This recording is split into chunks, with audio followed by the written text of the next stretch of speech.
Hello, beautiful, vibrant souls. One of my readings yesterday came out to be very applicable to my own life. But that should be the case when you're reading cards, whether for yourself or for other people. There should be some element that you can learn from, right? That's what the whole point of these cards are. So I was a little tentative when I pulled. Admittedly, I had to just close my eyes and pull the cards that popped out. Turns out it does apply again, but it's going to apply to you too. I bet there's something here that you can take from it. You're just not interested in fighting anymore. There's no argument to be had. There's really nothing to defend yourself with. You don't need an answer anymore. We come up with this Four of Swords with the Truce card.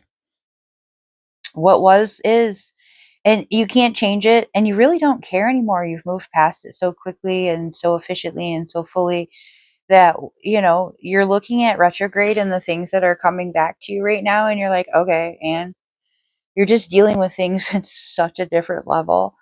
And it's really refreshing even to yourself. Like you're really proud of yourself for how something that would have triggered you or would have kind of gotten under your skin or maybe kept you awake at night didn't affect you in the slightest. You were just like, okay, that's cool. It's just a thing and it doesn't mean anything. And you should be really proud of yourself because that's growth. That means you're healing yourself. That means you're working through these situations.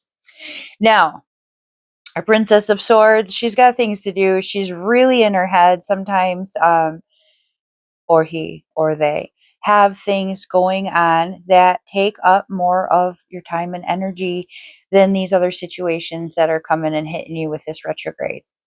Okay, business must be attended to. Period. Handle your business. Don't let anything shake you from your goals. Nothing that happens, especially in this retrograde, nothing that happens in this time frame should shake you from the trajectory that you have set for yourself. You've already laid it out. Look, she's on a mission. She's getting it done. With that said, even when good things start to happen for you, we cannot rush them, right? You can't take that cake out of the oven before it's actually done. It's gonna sink. It's not gonna be as good.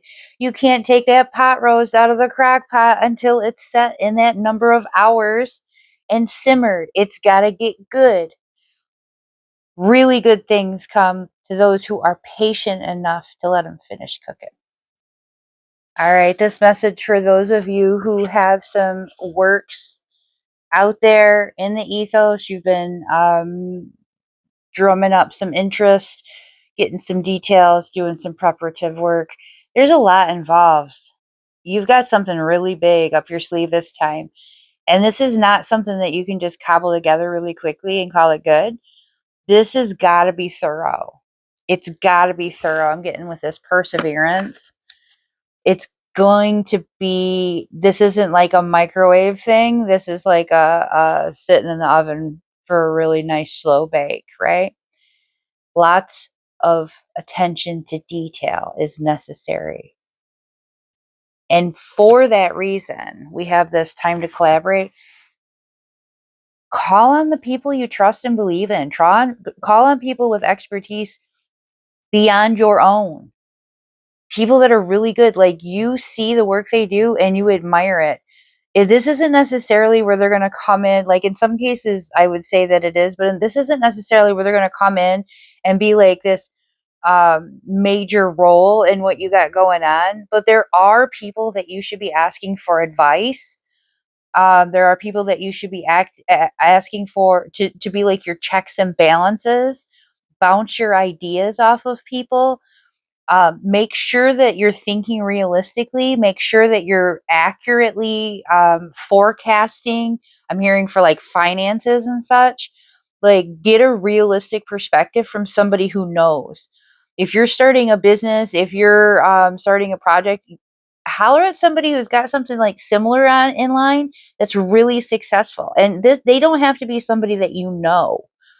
Reach out to those people that started that foundation, that nonprofit that started that business, and you respect their hustle, you respect what they're doing, you respect their product. Ask them the questions, because nothing feels better than when you're good at something and somebody acknowledges that by saying, "Hey, I see you're really good at something. I was wondering if I could ask you a question." They're like, "I would love to answer this question for you," because it makes them feel really good about what they've done. Somebody's acknowledging and validating the work they've put in. So don't hesitate to reach out to people that you think are out of your circle or your realm. We're talking experts. If you need another set of eyes on your project, or another brain thinking about this idea, ask people that you respect. Expand your network, expand your mind, expand your reality. There's a whole lot to come from that. It's going to take a lot of work, and it's okay to make sure that you don't have to trip back over some of that work in the past and redo it, because we don't need all that, right? It's always beautiful to me when I see two cards pop out of two different decks and they reflect the same energy, because then we know how strong it is. We have thriving and wholeness. This is for those of you who are wondering if it's too good to be true. It's not. You've worked so hard for this. You put everything in to changing your world. You sacrificed a lot. You walked away from so much. And there were people that thought you were crazy. You're like, how could you give that up? How could you walk away from that? Why would you not want to be in contact with those specific people? Or why would you leave that job? Or why would you give up on all these extras and take something that um, cost you a lot of money because you were going back to school, or it cost you a lot of time and you can't party anymore? But you did the hard things because you had the foresight to recognize that what you wanted was going to take a lot of work and effort.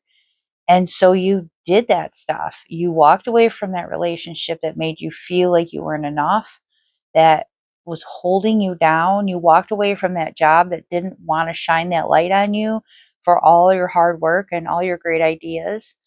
You stood up for yourself and people got mad about it, and they turned away from you. But you got the attention of somebody else in that time frame. And those other people that saw you when you stomped your foot and you said, "That's enough. I'm not living like this anymore. I want different for myself." Other people's heads turned and they were like, "That's our people." Yeah. Those are the people that you wanted at the sidelines waiting for you when you crossed that finish line. And then when you were running that race, they were the people that showed up with the water and the words of affirmation and the kudos and the pats on the back and the hugs when you were tired. They were the people that showed up for you. They wanted to see you win so bad. They were willing to give a little of themselves to support you in that. And you did the same for them. But they were there at that finish line. And when you hit that finish line, it has never felt so good. You didn't notice who wasn't there, you just noticed who was. And that's the point of this, right? You're thriving in your whole because you didn't need anybody else to fulfill you. You just needed yourself. And when you chose yourself, the people that were drawn to that, they showed up. And that's all that matters.